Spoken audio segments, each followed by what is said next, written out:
losing the Democratic Party and turning the U.S.-Saudi relationship into really a Republican-Saudi relationship? No. Our relationship has been bipartisan since the time King Abdulaziz met with Roosevelt in Valentine's Day 1945 at the Great Bitter Lake of Egypt. It's survived the coming and going of breaking of many storms. Every decade it gets stronger and broader and deeper because our interests are so aligned.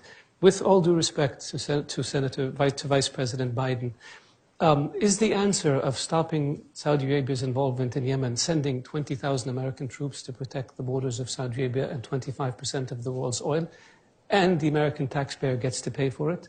Is it in America's interest to have American forces fighting against Iranian-backed militias in Yemen? We're doing it. We should be supported, not criticized. And so people have been telling us for years, if not decades, you are wealthy, you are powerful, you should take over leadership in the Middle East, and you should deal with problems rather than, quote unquote, hold America's coattails while America goes to war. Now that we're leading, people are saying, what are you doing? What are you doing? So if you want us to lead, support us. And if you want to lead, by all means, go ahead, we'll support you. The war in Yemen is a terrible situation that we didn't bring on, that we went in to defend Yemen. The fact that it lasted 4 years is tragic, but your war in Afghanistan lasted almost 19 years.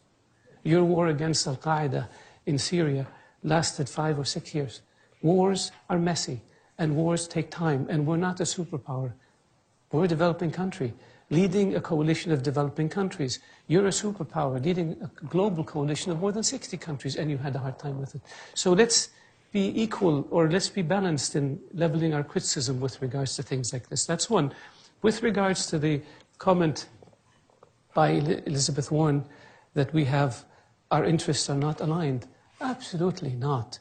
We are aligned in terms of containing Iran. We are aligned in terms of stabilizing Iraq. We are aligned in terms of ending the conflict in Syria. We are aligned in terms of pushing back against Hezbollah in Lebanon. We are aligned in terms of trying to bring peace between Israelis and Arabs. We are aligned in terms of supporting Egypt. We are aligned in supporting Sudan. We are aligned in stabilizing the Red Sea region. We are aligned in fighting the G5, the Boko Haram in the G5 countries. We are aligned in trying to stabilize Libya. We are aligned in trying to stabilize Afghanistan. We are aligned in trying to calm the tensions between Pakistan and India. We are aligned in terms of balancing oil markets. We are aligned in terms of balancing financial markets. We are aligned in terms of promoting trade. This is a hugely important relationship that the United States has with very, very few countries. And so for people to use us in terms of campaigns is one thing. I mean, I've been in the US since I was 16. I've seen every presidential election since Ronald Reagan was elected. And it seems to me that what happens in the campaign doesn't necessarily reflect what happens once people are in office. And in campaigns, Prince Bandar used to call it the silly season.